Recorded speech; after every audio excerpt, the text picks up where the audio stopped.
365 대화를 위한 성경 통독 시간입니다. 9월 21일 264일차입니다. 오늘 읽으실 말씀은 다니엘 마지막 부분 10에서 12장이고 묵상하실 본문은 다니엘 10장 1에서 9절입니다.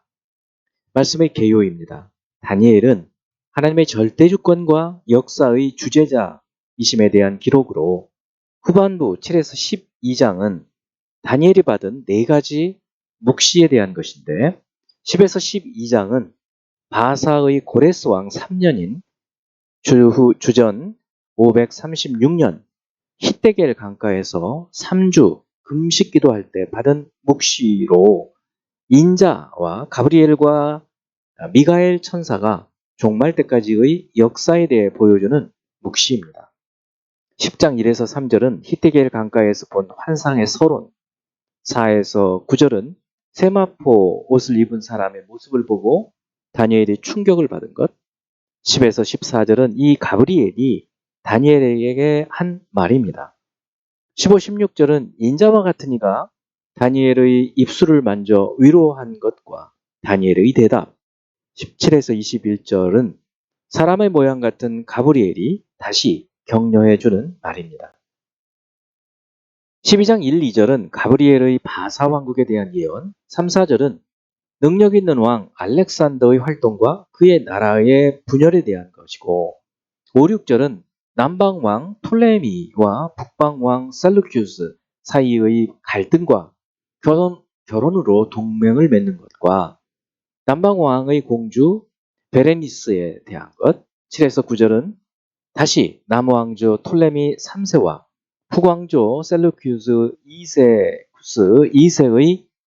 갈등에 대한 예언입니다. 10에서 12절은 북왕조인 시리아 안티오쿠스 3세가 남왕조 애굽 톨레미 4세를 공격한 것과 애굽의 승리에 대한 것, 13에서 19절은 북왕조 시리아 안티오쿠스 3세가 남왕조 애굽 톨레미 5세를 공격한 것과 실패한 이야기, 20에서 21절은 안티오쿠스 4세 에피파네스가 북왕조의 왕이 되는 예언, 22에서 24절은 안티오쿠스 4세의 애굽 침략과 승리 이야기, 25에서 27절은 안티오쿠스 4세의 두 번째 애굽 침략과 협상에 대한 것, 28에서 35절은 안티오쿠스 4세의 세 번째 애굽 침략과 성전 모독 사건의 예언, 36에서 39절은 안티오쿠스 4세의 신격화와 헬라 신 숭배에 대한 것입니다.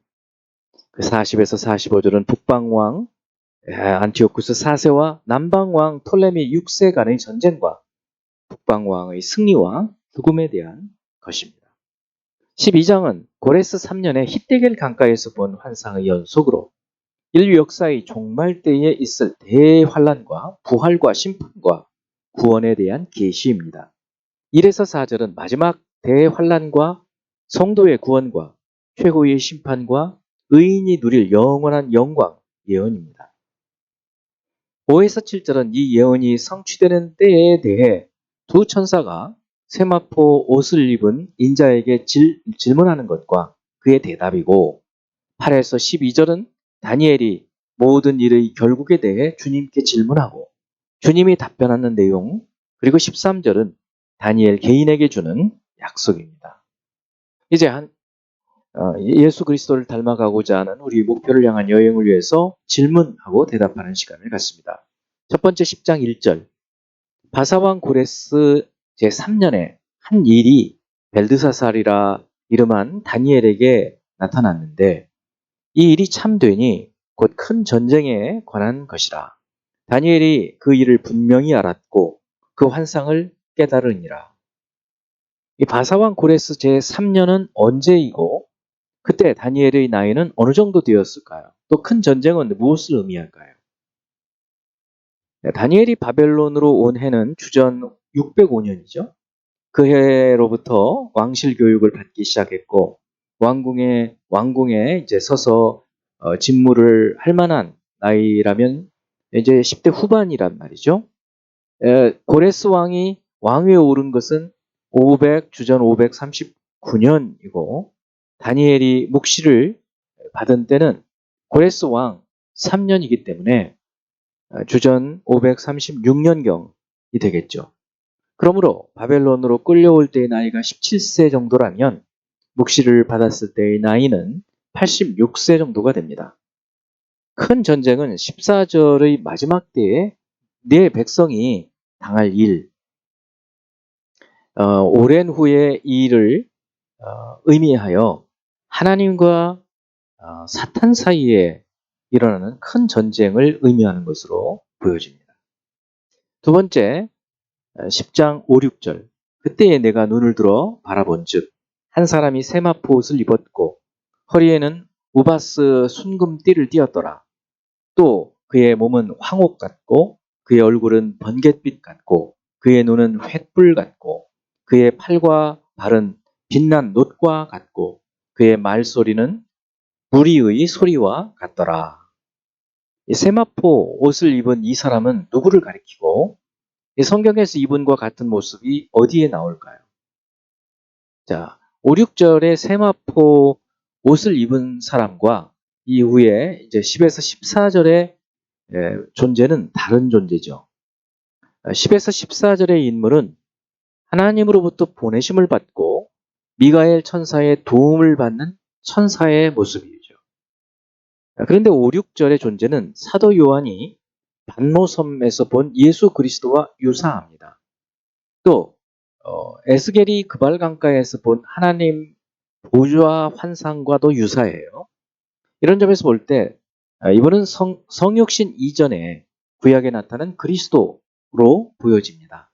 우바스 순금띠는 우바스에서 나온 순금으로 만든 띠를 의미하고 신분이 왕과 재판관임을 보여주는 내용이죠.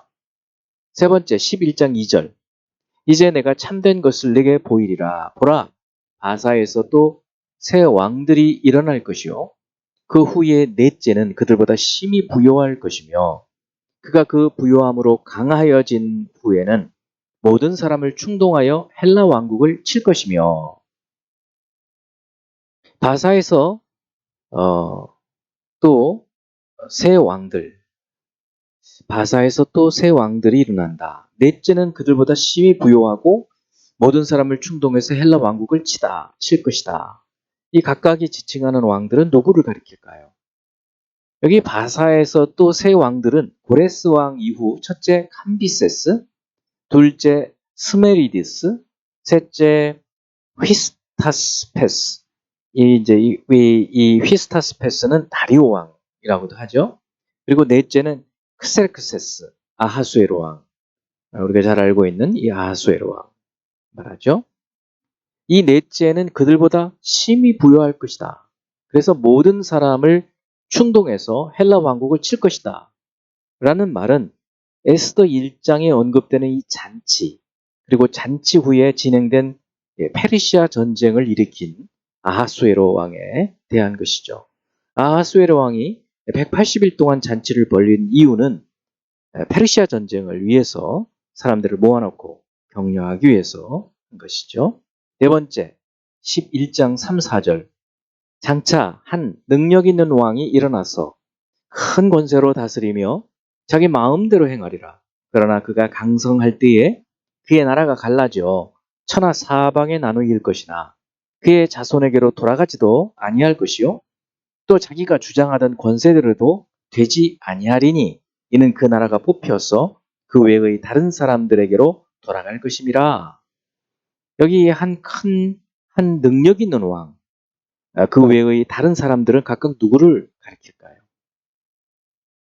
여기 한 능력 있는 왕은 페르시아 제국을 무너뜨리고 헬라 제국을 세운 알렉산더 대왕을 지칭하고 그 외의 다른 사람들은 알렉산더 사후 일어난 네 지역으로 나누어지게 되는 카산더의 마게도냐, 그리스 지역 마게도냐와 그리스 지역, 리시마쿠스가 소아시아 지역, 셀루쿠스가 시리아와 바벨론 지역, 톨레미가 팔레스틴과 애굽 지역을 통치하게 되는 것을 보여주죠.